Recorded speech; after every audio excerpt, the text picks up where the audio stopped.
போன வீடியோல நம்ம பிளவுஸோட பேக் மார்க்கிங் எப்படி பண்றதுன்னு பார்த்தோம். இந்த மெஷர்மெண்ட் படி இந்த வீடியோல ஃப்ரண்ட் பார்ட் எப்படி மார்க் பண்ணுறதுன்னு பார்க்கலாமா? அதுக்கு நான் ஃபர்ஸ்ட் போன வாட்டி பேக் எப்படி மார்க் பண்ணணும் அதே மாதிரி மார்க் பண்ணி வச்சிருக்கேன். ஃபர்ஸ்ட் நம்ம இப்போ நான் ஷோல்டரோட அகலம் நான் 6.5 பிளஸ் 0.5 வச்சு 7 மார்க் பண்ணேன். அந்த 7ஐயே அதே அளவை நான் அப்படியே ஆம்ஹோல் உயரமா மார்க் பண்ணிட்டேன். அந்த 7 இன்ச், அதாவது டீப் நெக்குக்கு அப்படியே தான் இறக்கணும். இது ஒரு கால்குலேஷன் தான். நான் 7 மார்க் பண்ணிட்டேன்னா இந்த 7 மார்க் பண்ணதை 2 பிரிச்சுக்கிட்டேன்.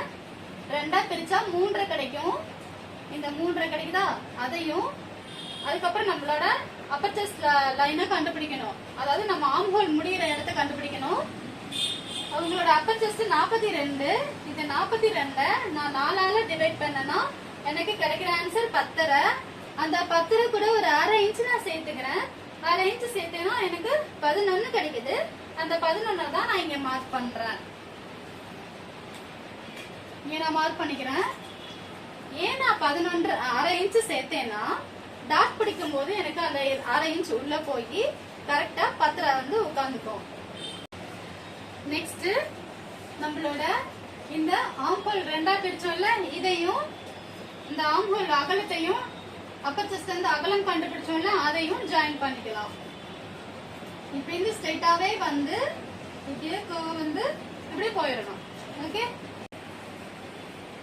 நெக்ஸ்ட் கழுத்து மார்க் பண்ணிக்கலாம்.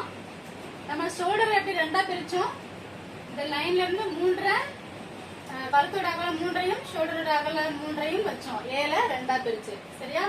இப்ப மேல 3 வச்சிருக்கோம்னா கீழே கழுத்தோட அகலம் நம்ம 3 வச்சிருக்கேன்னா நான் வந்து 4ஆவும் கொடுத்துக்கலாம், இல்ல 3.25ஆவும் கொடுத்துக்கலாம். இப்ப நான் இவங்களுக்கு வந்து 4ஆ தான் கொடுக்கணும், 1/2 இன்ச் சேர்த்து.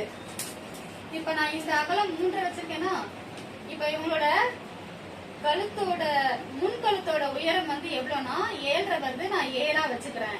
1/2 இன்ச் நான் அடிச்சு திருக்கும் போது கரெக்டான அளவு எனக்கு கிடைச்சிடும். இப்ப முன் கழுத்தோட அகலம் இங்க கீழே 3 வைக்கிறோமா, அந்த 3 கூட நான் 1/2 இன்ச் எக்ஸ்ட்ராவா வச்சுக்கிறேன். இவங்க ரொம்பவே அகலமான இப்படி பிராடான செஸ்ட் உடையவங்க. ஓகே, இந்த மாதிரி கிராஸா ஒரு லைன் போட்டுட்டு நம்மளோட கழுத்தோட ஷேப் என்ன வேணுமோ அதை அப்படியே வரைஞ்சுக்க வேண்டியதுதான். நான் உங்களுக்கு ரவுண்டே தான் வைக்கிறேன். நான் ஏன் 1/2 இன்ச் எக்ஸ்ட்ராவா உங்களுக்கு வச்சேன்னா நம்ம இந்த ஊக்குப்பட்டி எல்லாம் அடிச்சு திருப்பின பிறகு நிறைய பேருக்கு வர ப்ராப்ளம் என்னன்னா இந்த நெக் வந்து இந்த அகலத்திலே உட்காராம அப்படியே இப்படி வி மாதிரி இப்படி ஒரு மாதிரி போயிடும். இந்த இடம் மட்டும் ஒரு மாதிரி இருக்குன மாதிரி ஆயிரும். கரெக்டா இந்த ரவுண்டா உட்காராது. அதுக்காக தான் இந்த 1/2 இன்ச் எக்ஸ்ட்ரா வைக்கிறது. நெக்ஸ்ட் நம்மளோட அபெக்ஸ் பாயிண்ட் நிபிள் பாயிண்டோட உயரத்தையும் அண்ட் அண்டர் பஸ்டோட நம்மளோட அண்டர் பஸ்ட் எங்க முடியுது, ஃப்ரண்ட் உயரம் எடுப்போம் இல்லையா, நம்ம ஃப்ரண்ட் உயரம் எடுக்கல, ஒருத்தர் தொட்டு எடுக்க முடியல, நிபிள் பாயிண்ட்லாம் எங்களால எடுக்க முடியல அப்படிங்கும்போது நம்மளோட மிடில் செஸ்ட வச்சுதான் இது 2ஐயுமே பிரிக்கணும். அது எப்படி பிரிக்கிறதுங்கிறத பார்க்கலாம். நெக்ஸ்ட் நம்ம நிபிள் பாயிண்ட் உயரத்தை கண்டுபிடிக்கணும். அதாவது அபெக்ஸ் பாயிண்ட் உயரம் சொல்லுவோம், லென்த்னு சொல்லுவோம்ல, அதை கண்டுபிடிக்கணும். எப்படின்னா நம்மளோட மிடில் செஸ்ட வச்சுதான் அந்த ஃபார்முலா கண்டுபிடிக்கணும். ஒரு நபரை தொட்டு எடுக்க முடியாத ஒரு சூழ்நிலைக்கு நம்ம அதுதான் எடுத்தாகணும். நிறைய பேர் வந்து சங்கடப்படுவாங்கல்ல, எடுக்க முடியாது இல்லையா. இப்ப நம்மளோட சென்டர் ஷோல்டர்ல இருந்து நம்மளோட நிபிள் பாயிண்ட் எங்க இருக்கோ அந்த அளவு எடுப்போம். ஓகே, இப்ப இந்த நிபிள் பாயிண்ட் எப்படி கண்டுபிடிக்கணும்னா 44 நம்மளோட மிடில் செஸ்டோட அளவை 44 வருது இவங்களுக்கு. 44 4ஆல டிவைட் பண்ணணும். 4ஆல டிவைட் பண்ணனா 11 வருது. 44 2 பிரிச்சா 22, 22 2 பிரிச்சோம்னா 11 இல்லையா. அந்த 11 இந்த நம்மளோட சென்டர் ஷோல்டர்ல வச்சுட்டு இந்த இடத்துல மார்க் பண்ணணும்.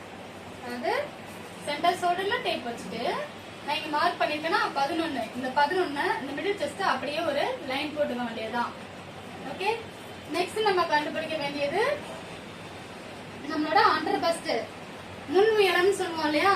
நம்மளோட சென்டர் ஷோல்டர்ல இருந்து நம்மளோட இந்த கர்வ் முடியுதுல, நம்மளோட பஸ்ட் முடியுதுல, அந்த இடம் தான் அது எப்படி கண்டுபிடிக்கணும்னா அதே மிடில் செஸ்ட் தான் இந்த 44 மிடில் செஸ்ட் 44 இல்லையா, இந்த 44 3ஆல டிவைட் பண்ணணும். 3ஆல டிவைட் பண்ணோம்னா வர ஆன்சர் 14.6 வருது. ஓகே, 14.6 நீங்க மார்க் பண்ணிக்கணும். மார்க் பண்ணிட்டு நெக்ஸ்ட் இந்த அண்டர்பஸ்டோட உயரத்தை நம்ம கண்டுபிடிச்சிட்டோம். நெக்ஸ்ட் நம்ம இந்த டாட்டோட உயரத்தை கண்டுபிடிக்கணும். டாட்டோட உயரத்தை கண்டுபிடிக்கிறதுக்கு 44 அவங்களோட மிடில் செஸ்ட தான் டிவைட் பண்ணும். 44 வகுத்தல் 10 = 4.4. ஓகேவா? அந்த 4.4 எங்க வரும்னா நம்மளோட இந்த மிடில் செஸ்ட் லைன் வரைஞ்சிருக்கோமா, இங்க இருந்து இங்க 4.4. ஓகேவா? இதுதான் உங்களோட சென்டர் பாயிண்ட். இதுல இருந்து தான் நம்ம அந்த கப்போட அகலத்தை பிரிப்போம். இந்த கப்போட அகலத்தை பிரிக்கிறதுக்காக சென்டர்ல இப்படி ஒரு மார்க் பண்ணிக்கோங்க. இதுக்கு பேரு அபெக்ஸ் பாயிண்ட், அதாவது nibble to nibble point, apex to apex point தான் நம்ம இங்க கண்டுபிடிச்சிருக்கோம். ஓகேவா? அடுத்து நம்ம இந்த கப்புக்கு இந்த இடத்துல இப்படி கப்பு பிடிக்கிறதுக்காக மார்க் பண்ணுவோம்ல, அந்த டாட் எப்படி கண்டுபிடிக்கிறதுனா நம்மளோட மிடில் செஸ்ட் அதே மிடில் செஸ்ட 13ஆல வகுக்கணும். 13ஆல வகுத்தோம்னா கிடைக்கிற ஆன்சர் உங்களுக்கு 3.3 வருது. இந்த 3.3 2ஆ பிரிச்சோம்னா 1.1 அந்த மாதிரி வரும். அப்ப நம்ம எவ்வளவு வச்சுக்கலாம்? 1.25 கூட நம்ம வச்சுக்கலாம். கரெக்டா அப்படியே வைக்கணும்னா இல்ல, 1.25 கூட நம்ம வச்சுக்கலாம். இப்ப இந்த சைடு ஒரு 1.25 இந்த சைடு ஒரு 1.25 நான் வைக்கிறேன்.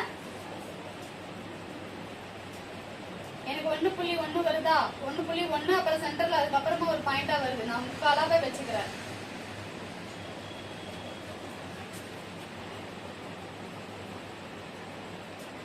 ஓகே,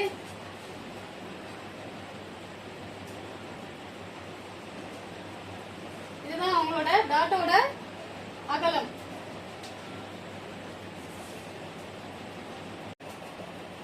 இப்போ இந்த மிடில் செஸ்ட் லைன் வரைஞ்சிருக்கோம்ல, இந்த லைனுக்கு கீழே என்ன அளவு இருக்கோ அதை நம்ம 2ஆ பிரிச்சுக்கணும்.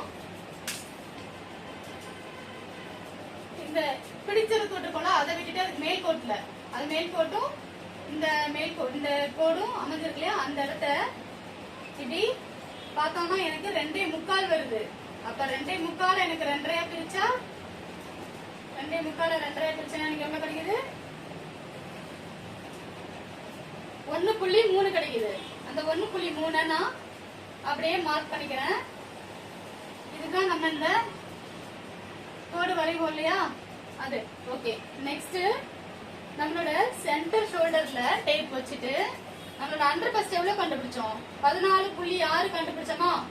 இந்த 14.6 இப்படியே டேப் வச்சுட்டு இந்த கார்னர் இருக்கு இல்லையா, இங்க பிடிச்சிட்டு இப்படியே திருப்பி கொண்டு வந்தோம்னா இந்த 14.6 எங்க இந்த நம்ம இந்த அகலம் கண்டுபிடிச்சு வரைஞ்சிருக்கோம்ல, அது எங்க உட்காருதோ அந்த இடத்த மார்க் பண்ணிக்க வேண்டியதான். எனக்கு இங்க உட்காருது, நான் இதை எப்படியே மார்க் பண்ணிக்கிறேன். மார்க் பண்ணிட்டு இப்படி கோடு போட்டுக்க வேண்டியதான். ஓகே, நெக்ஸ்ட் அதே மாதிரி தான் சென்டர் ஷோல்டர்ல டேப் வச்சுட்டு அப்படியே இந்த அபெக்ஸ் பாயிண்ட் மிடில் செஸ்ட் கை வச்சு இந்த கோடு போட்டுக்கோல இங்க கை வச்சு அப்படியே இந்த சைடு அந்த 14.6 எங்க உட்காருதோ அந்த இடத்த மார்க் பண்ணிக்கணும். எனக்கு இங்க உட்காருது 14.6 மார்க் பண்ணிட்டு நம்ம இங்க பிரிச்சோம் இல்லையா, நம்மளோட இந்த கோட்ல இருந்து மிடில் செஸ்ட் லைன் வரைஞ்சிருக்கோம்ல, அங்க இருந்து அதை 2ஆ பிரிச்சோம்ல, அதே மாதிரி தான் இந்த மிடில் செஸ்ட் லைனையும் நம்ம ஆர்ம் ஹோல் சைடு இதையும் நம்ம 2ஆ பிரிக்கணும்.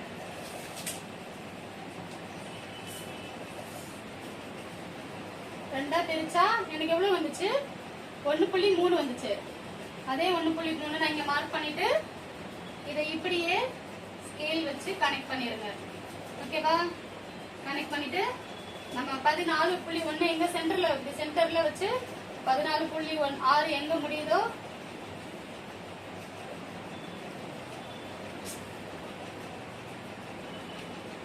அந்த இடத்த மார்க் பண்ணி அப்படியே கனெக்ட் பண்ணிட வேண்டியதான்.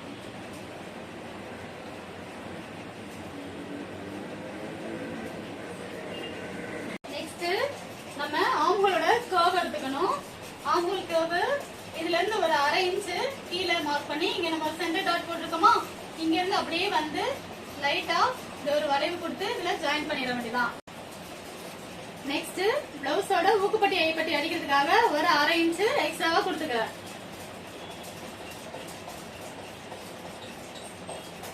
எக்ஸ்ட்ராவா கொடுத்துட்டு ஏன் இந்த 1/2 இன்ச் நான் எக்ஸ்ட்ராவா கொடுக்குறேன்னா, இது யாருக்கெல்லாம் கொடுக்கலாம், எல்லா பிளவுஸுக்குமே கொடுக்கலாம். இப்போ இவங்களோட பிளவுஸ் எந்த வகையை சேரும்னா, அப்பர் செஸ்ட் 42, மிடில் செஸ்ட் 44னா இவங்க நார்மல் பிளவுஸ் கேட்டகரி, அதாவது 1/4 பிளவுஸ்ன்னு சொல்லுவோம்ல, அந்த அந்த கேட்டகரி சேருவாங்க. அதாவது சென்டர் கேப் பிளவுஸ்ன்னு சொல்லி ஒரு கட்டிங் இருக்கு. அது யார் செய்வாங்கன்னா, இப்ப 42 அப்பர் செஸ்ட் இருக்கு, மிடில் செஸ்ட் 46, 48 அந்த மாதிரி அளவு 2 இன்ச்சுக்கு மேல எக்ஸ்ட்ராவா போகுதுல, அந்த அளவெல்லாம் சென்டர் கேப் பிளவுஸோட சேருவாங்க. ஓகே, நாளைக்கு பெல்ட் கண்டுபிடிச்சிடலாம். ஃப்ரண்ட் பார்ட்டோட பெல்ட் பட்டி பீஸ்ன்னு சொல்லுவோம்ல, பட்டி கண்டுபிடிச்சிட்டு ஸ்லீவையும் பட்டியும் ஒரே வீடியோல பாத்துடலாம். ஓகே, வீடியோ பிடிச்சிருந்தா லைக் பண்ணுங்க, ஷேர் பண்ணுங்க, கமெண்ட் பண்ணுங்க, மறக்காம சப்ஸ்கிரைப் பண்ணிக்கோங்க, ஆல் பட்டன் அமுத்திக்கோங்க. அப்பதான் நான் கொடுக்குற யூஸ்ஃபுல் வீடியோ உங்களுக்கு நோட்டிபிகேஷன்ல வரும்.